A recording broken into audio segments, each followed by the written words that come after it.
चलेगी, संविधान की बात चलेगी। बाबा साहब भीमराव अम्बेडकर जी का जो संविधान है उसको बचाने का चुनाव है। ये चुनाव ऐसा है जैसा कभी समुद्र मंथन हुआ था, इस बार ये संविधान मंथन होने जा रहा है। एक तरफ वो लोग हैं जो संविधान की रक्षा करना चाहते हैं, दूसरी तरफ वो लोग हैं जो संविधान के भक्षक हैं। इसलिए भारतीय जनता पार्टी का सफाया होना निश्चित है।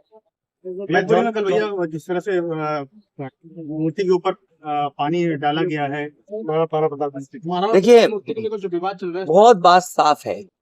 समाजवादी लोगों ने महाराणा प्रताप जयंती के लिए छुट्टी दी। महाराणा प्रताप जी का सम्मान, महाराणा प्रताप जी का जो शौर्य रहा, उनका योगदान रहा, उनका साहस, उसके प्रति सब लोग उनके अच्छी भावना से देखते हैं। लेकिन भारतीय जनता पार्टी के लोग हर चीज में राजनीति ढूंढते हैं। अभी कुछ दिन पहले मैनपुरी में सड़कों पे न केवल मैनपुरी के बुलडोजर मंगाए गए थे, बल्कि आसपास के जिलों के बुलडोजर मंगाए गए थे और पूरे 1-2 जिले की पुलिस लग गई थी। आखिरकार क्या कारण था? अगर चौराहे चौराहे पुलिस होती, आप बुलडोजर के लिए तो पुलिस ला रहे हो, बुलडोजर की सुरक्षा के लिए तो पुलिस ला रहे हो, लेकिन जहां पर उनको कोई लग रहा है कि कहीं उपद्रव हो सकता है, कोई प्रतिमा पे चढ़ सकता है, कई बार ना समझ लोग होते हैं, अगर प्रतिमा पे चढ़ के वो अपमान नहीं कर रहे हैं, उनका म्यूट करके वीडियो बीजेपी का कार्यालय, मुख्यमंत्री के कार्यालय ने पत्रकारों को भेजा। आप अपने व्हाट्सएप पे पता करवा लीजिए, आप लखनऊ वाले पत्रकार साथियों से पता करवाइए, क्या वहां पर बीजेपी ने जानबूझ करके नहीं साजिश की? और तब साजिश की कि जब उनका सफाया होना निश्चित है मैनपुरी में। और कोई कल्पना कर सकता है वीडियो क्या आया है? माँ बहन की गाली देना, उनपे कोई कार्रवाई नहीं। जो लोग नारे लगा रहे थे महाराणा प्रताप के खिलाफ, कोई नहीं बोल रहा था, और उन्हें आपने 7 अमेंडमेंट क्रिमिनल एक्ट में जेल भेज दिया। 100 अज्ञात नाम डाले हैं, और जिन्होंने मां बहन की खुलेआम गाली दी और कहा हम बूथ लूट लेंगे। बूथ लूटने वालों की, मां बहन गाली देने वालों का सम्मान भारतीय जनता पार्टी कर रही है। और ये पहली बार सम्मान नहीं भारतीय जनता पार्टी करती है, ये भारतीय जनता पार्टी की संस्कृति है कि जो दूसरों को अपमान करेंगे, जो दूसरों का धोखा देंगे, गला काटेंगे, या वो बलात्कारी होंगे, उनका सम्मान भारतीय जनता पार्टी करेगी। ये कोई नया नहीं हो रहा है। और प्रतिमा को धोना बीजेपी के वही लोग हैं जिनको न जाने क्या क्या करते हैं, इसलिए मुख्य मुद्दे से ध्यान हटाने के लिए किया है। एक बहुत बड़ा मुद्दा, क्योंकि सोनम वांगचुक के ऊपर 3 इडियट मूवी बनी थी और कई दिनों से वो धरने पे बैठे हैं इस बात को लेके कि चीन के द्वारा अतिक्रमण किया जा रहा है।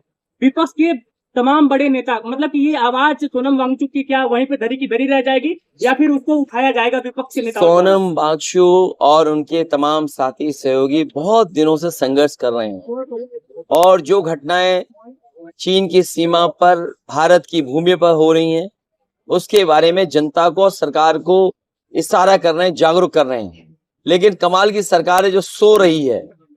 सरकार को अपने भारत की सीमा की सुरक्षा को लेकर के कोई चिंता नहीं है, और अगर चिंता होती तो क्या रिजांगला का मेमोरियल तोड़ दिया जाता? क्या रिजांगला का मेमोरियल उन तमाम जवानों की याद में बना था जिन्होंने चीन से हमारी धरती को बचाया था, भारत माँ की जमीन बचाई थी? जो लोग भारत माँ का नारा लगाते हैं, जो भारत माँ की जय बोल के भाषण शुरू करते हैं खत्म करते हैं, क्या उनको ये चिंता नहीं है कि चीन ने भारत माता की जमीन को कब्जा कर लिया, छीन लिया? तो ये बड़े सवाल हैं जिसका जवाब नहीं देना चाहते हैं, इसीलिए जानबूझ करके ये कई बार ऐसे सवाल उठाते हैं जो जनता के सवाल नहीं है। ये पहला राजनीतिक दल है जो अपने ही नैरेटिव में फंस गया, अपने बनाए हुए जाल में फंस गया। जो नेगेटिव नैरेटिव बनाया था भारतीय जनता पार्टी ने, जो नकारात्मक राजनीति की शुरुआत की थी, उसी गड्ढे में भारतीय जनता पार्टी के लोग गिर गए हैं। याद रखना, जो गड्ढे दूसरे के लिए खोदते हैं वो एक दिन अपने आप खुद गिरते हैं। बीजेपी का जो नेगेटिव नैरेटिव था, आज वही उसको हरा रहा है, और हम तो अपने ही नैरेटिव में फंस गया, अपने बनाए हुए जाल में फंस गया। जो नेगेटिव नैरेटिव बनाया था भारतीय जनता पार्टी ने, जो नकारात्मक राजनीति की शुरुआत की थी, उसी गड्ढे में भारतीय जनता पार्टी के लोग गिर गए हैं। याद रखना, जो गड्ढे दूसरे के लिए खोदते हैं वो एक दिन अपने आप खुद गिरते हैं। बीजेपी का जो नेगेटिव नैरेटिव था, आज वही उसको हरा रहा है, और हम तो अपना समाजवादियों से कहेंगे चुनाव के बाद संविधान का मंदिर हर पार्टी कार्यालय में बनेगा। संविधान का मंदिर हर पार्टी कार्यालय में बनाएंगे, जिससे लोग समझें संविधान का जाने का मतलब उनके अधिकार। संविधान का खत्म होने का मतलब उनको पढ़ाई उनसे छीन लेना। संविधान को अगर ये बीजेपी खत्म इसलिए करना चाहती क्योंकि आपको न्याय नहीं देना चाहती है। संविधान हमारा संजीवनी है, इसलिए हर समाजवादी पार्टी के कार्यालय में संविधान का मंदिर बनेगा। और आने वाले समय में हम अपनी जनता को भरोसा दिलाते हैं कि बाबा साहब भीमराव अम्बेडकर जी का दिया हुआ संविधान को कोई ठेस नहीं पहुंचा सकेगा। जो संविधान बदलने निकले हैं उनको जनता बदल देगी इस बार। जौनपुर से भैया धनंजय सिंह की बंदी का टिकट कट गया, क्या कहेंगे? अब बीएसपी में तो कटना टिकट और मिलना टिकट और उसका रास्ता दूसरा है। और टिकट कटना टिकट मिलना राजनीति में होता रहता है। कई बार राजनीतिक दल और राजनीतिक दल के जो नेता होते हैं सुझाव देते हैं, तो अगर सकारात्मक निर्णय लिया हो तब तो ठीक है, लेकिन निर्णय किसी और बात को लेकर के लिया हो। बहुजन समाज पार्टी, मैं अपने बहुजन समाज के लोगों से कहूंगा, बहुजन समाज पार्टी को वोट देने का मतलब है अपना वोट खराब करना। वो बीजेपी का साथ दे रहे हैं, चाहे सामने से चाहे पीछे से।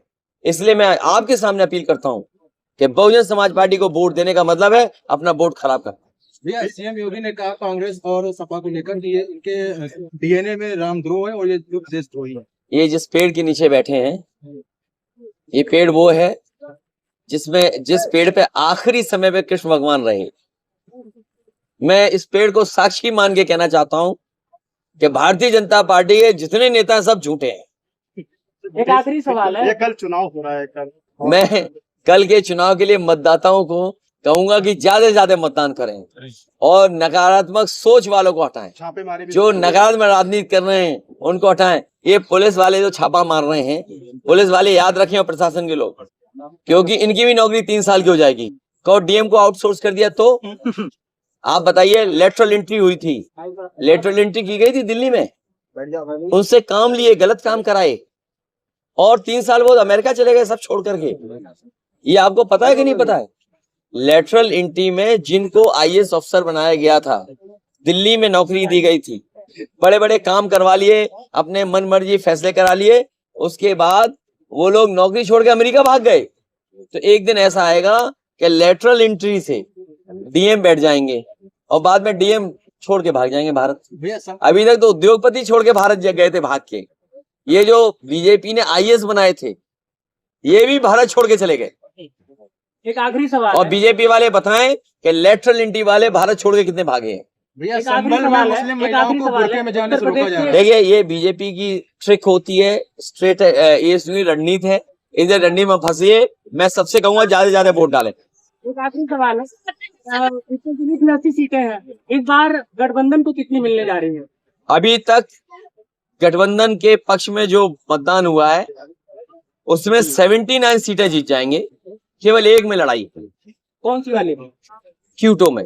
शिवपाल जी पे FIR हो गई। ये प्रशासन को एफआईआर नहीं करनी चाहिए, प्रशासन खुद लगा हुआ है बेईमानी करने में।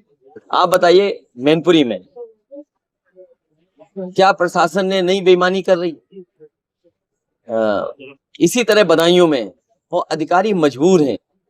दिल्ली वाले लखनऊ वाले इतना प्रेशर कर रहे हैं जिसकी आप कल्पना नहीं कर सकते। और मुझे सुनने में आया है एक अधिकारी जो रिटायर्ड था, एक अधिकारी रिटायर्ड जो चीफ सेक्रेटरी लेवल पे था, वो बाकायदा गाड़ी से गया और उस रास्ते गया जहां भारतीय जनता पार्टी हार रही है।